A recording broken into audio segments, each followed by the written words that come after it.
चांगल्या मित्राची ओळख. अनेक वर्षांपूर्वी एका शहरात गट्टू नावाचा मुलगा त्याच्या आई वडिलांबरोबर राहत असे. गट्टूचे पप्पा आर्मीमध्ये होते, म्हणूनच त्यांची ट्रान्सफर कधी कुठे तर कधी कुठे होत असे.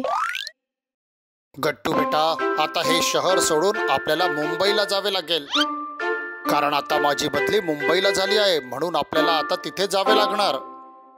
यानंतर थोड्या दिवसांनीच गट्टू आपल्या मम्मी पप्पांसोबत मुंबईला शिफ्ट झाला. काही दिवसांनी गट्टू नव्या शाळेत जाऊ लागला. नवे मित्र बनवण्यासाठी तो काही मुलांजवळ गेला. माझं नाव गट्टू आहे, काय तुम्ही माझे मित्र व्हाल? आम्ही दोघं एकमेकांचे बेस्ट फ्रेंड्स आहोत, आम्हाला आणखी मित्र नको. तू आदित्य जवळ जा, त्याचा पण कोणी मित्र नाही, तो तुझ्याशी मैत्री करेल. त्यांचं बोलणं ऐकून गट्टू आदित्य जवळ गेला.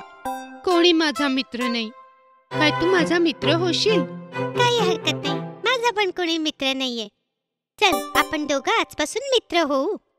हे ऐकून गट्टू खूप खुश झाला. ठीक आहे, माझं नाव गट्टू आहे. माझं नाव आदित्य आहे. या प्रकारे गट्टूला मुंबईमध्ये त्याचा पहिला मित्र मिळाला. पण गट्टूचा हा नवा मित्र खूप मस्तीखोर होता. तो गट्टूला म्हणाला, गट्टू चल काहीतरी मस्ती करूया. पण मस्ती केली तर मॅडम आपल्याला ओरडेल ना. मॅडमला कळेल तेव्हा तर ना. बस तू कोणाला काही सांगू नकोस हं.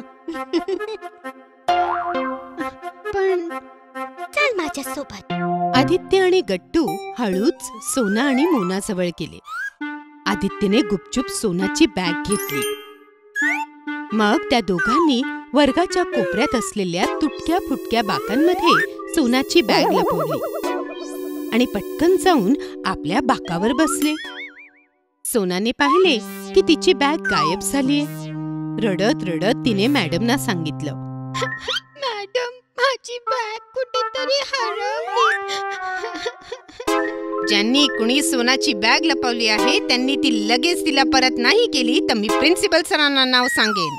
हे ऐकून गट्टू घाबरला. तो आदित्यला म्हणाला, आपण सोनाची बॅग परत करूया, नाहीतर प्रिन्सिपल सरांना कळलं तर आपल्याला शिक्षा देतील.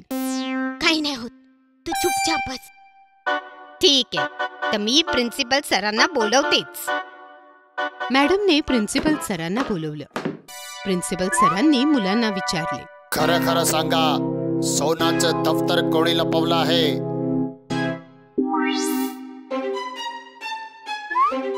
ठीक आहे, आता सर्व आपापल्या जागेवर उभे राहतील. तुमच्या मॅडम आणि मी पूर्ण वर्गाची तपासणी घेणार. मॅडम आणि प्रिन्सिपल सर पूर्ण क्लासमध्ये तपासू लागले. प्रिन्सिपल सरांनी एक एक सीटवर बॅग शोधली. मिळाला, हे आहे सोनाचं दफ्तर. पण ही बॅग इथे ठेवली तरी कोणी? नेहमीप्रमाणे ही मस्ती या आदित्यनेच केली असणार. सर, गट्टू ह्याचा मित्र आहे, गट्टूने पण ह्याची साथ दिली असेल. गट्टू, तुला माहित होतं की आदित्य सोनाचं दफ्तर लपवलंय? हो सर, पण तर आदित्य बरोबर तुला देखील शिक्षा मिळेल.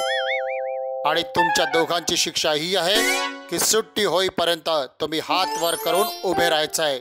आणि अशा प्रकारे आपला मित्र आदित्य याच्या मस्करीमुळे गट्टूला त्याच्या शाळेच्या पहिल्याच दिवशी शिक्षा मिळाली. तर मुलांनो, या गोष्टीतून आपल्याला काय शिकायला मिळालं? हेच की वाईट लोकांसोबत राहण्यापेक्षा आपण एकटेच भले. जर तुम्हाला आमचे व्हिडिओज पसंत आले असतील तर लाईक करा, कमेंट करा आणि सबस्क्राईब करा.